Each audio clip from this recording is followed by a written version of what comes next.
Are you applying to study engineering in the UK and feeling stuck on how to write the perfect personal statement? Well, don't worry, you're not alone. Crafting a strong personal statement can feel overwhelming, but it's your chance to showcase your passion for your subject and stand out. It's actually quite simple. I'll show you how to structure your personal statement step by step, with tips to make it personal, impactful, and irresistible to admissions tutors. Hey friends, welcome back to the channel.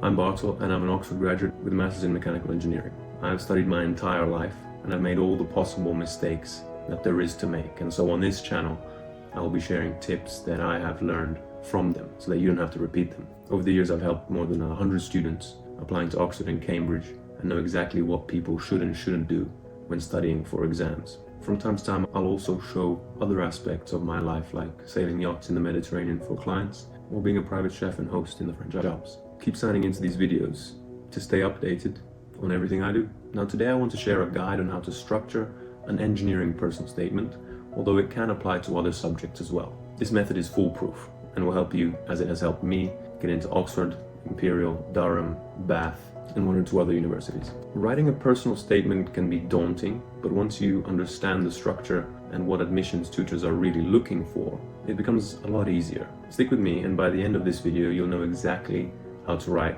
a personal statement that highlights your strengths and potentials. Step 1. Start with a compelling introduction. The introduction is your chance to hook the reader, and possibly your only chance. The admissions team will be reading thousands of applications, and so the intro has to immediately engage them. Start with a concise, personal story or insight that shows your passion for your subject. For example, after visiting a wind turbine farm for the first time at the age of 12, I was confused by why all of them always have 3 wings. After reading blah blah blah book on wind energy, the author did not only clarify why they do only have 3 wings, but persuaded me to become a lifetime believer in sustainable energy.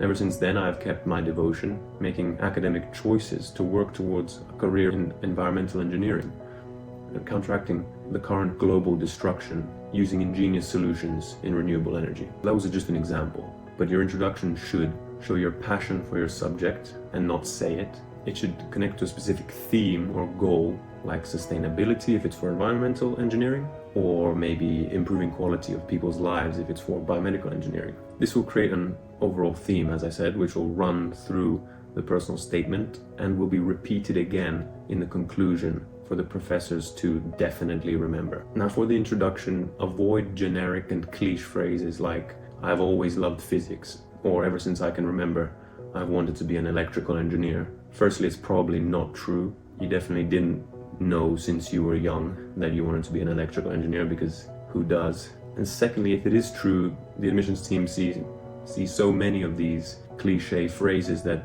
they will think it's not true anyway. The key here is to go into detail. Think back to exactly when your interest was sparked. It doesn't have to be too precise, but just go into detail on a specific story. Everyone loves a story.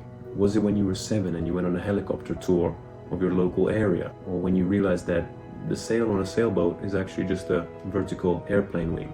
Be specific, paint a picture. It reads well and will set a positive tone for the rest of your personal statement. Step 2, showcase your academic strengths. The next 2 paragraph sections should highlight your academic background and how it has prepared you for engineering. For engineering, it's easiest to break this into 1 paragraph for maths and 1 for physics. For other STEM subjects, do 1 for maths, as this is a skill all STEM subjects require. Then do another paragraph in a science closest to your chosen discipline. When you have this sorted, each of the paragraphs will follow the same structure. I'll first read out an example I've created and then work through the foolproof structure which it follows and uses to wow the admissions team. So this is an example of a maths paragraph. I have always looked for the direct application of maths in my engineering endeavors. In the 3rd National Creator Maker competition, applying principles from A-level calculus to help secure a gold in the national competition, I designed a waving street lighting system with applied current which was optimized to ensure maximum efficiency.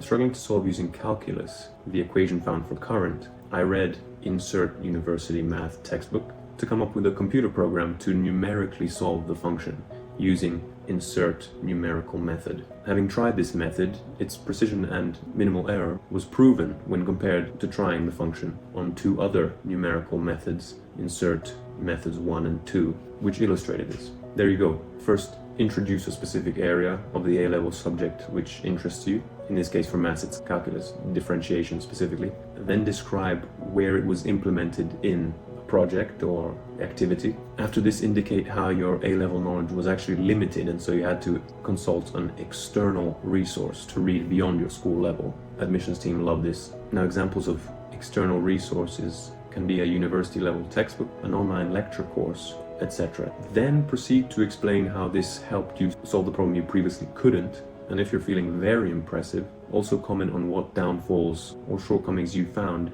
even in this new and improved method. In our case, the two other numerical methods that had less accurate results. Now, if you're doing engineering, just copy this structure for the physics paragraph as well, but make it relevant to physics. I also suggest changing the external resource type you talk about. So for the physics paragraph, maybe mention an audiobook or a podcast episode you were listening. Again, these two paragraphs are the main body of your personal statement, which should demonstrate how your academic strengths directly align with the demands of your chosen course. Step 3, dive into your engineering experience. This is where you show your practical side. Admissions tutors love to see how you choose one project to discuss in detail, preferably that shows your engagement with your subject the most. So why we're doing this paragraph? In the introduction, we've indicated your passion for the subject, hopefully. With the next two paragraphs, in our case, the maths and physics paragraph, we've showed our academic dominance in maths and physics, hopefully. So what's left? It's showing the understanding that engineering is not just maths and physics or your passion, but a lot more. By talking about a successful project you worked on, it shows you worked well with other people. Highlight some academic aspects in this paragraph, like what the project was about, of course, but make sure to emphasize how you realized the importance of communication or teamwork or leadership, which you previously didn't consider was a crucial part of an engineering team project. Focus on what you learned and how it demonstrated your creativity, perseverance, and ability to handle complex problems and situations. This shows that you're ready for the challenges of university level engineering. Step 4, include extracurriculars with purpose in the conclusion. Finally, we have the conclusion. Its purpose is to mention anything else you've missed out or to weave in extracurriculars that aren't 100% related to academics. It also has a purpose of looping back to the intro, reminding the admissions team why you should be chosen for your greater vision within engineering, as you mentioned in the introduction. This conclusion is about showing that you're well-rounded and passionate about engineering beyond academics. And trust me, anything can be tailored to fit this.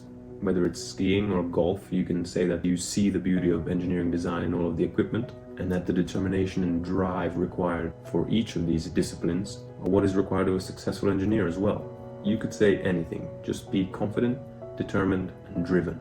The conclusion is the last chance to prove that you would be an asset to the department, and not just the other way around, that they would be an asset to you. Make sure your conclusion ties everything together and reaffirms your passion for engineering and your long-term goals. And that's it, a nice and simple structure, especially when there are a lot of people out there that overcomplicate the entire process. So the final tips I'll leave are: be specific, avoid vague statements, use concrete examples to back up your claims, show growth, highlight how your experiences have shaped you into the person you are and how you still have potential for growth. And finally, keep it personal. This is your story. Make sure it reflects your unique journey. Most importantly, edit. Ask teachers, friends, or mentors to review statements and provide feedback. A good tip is to start early to see what you're missing, and then spend the summer before university reading some books, watching lectures, or doing a project to give you things to talk about.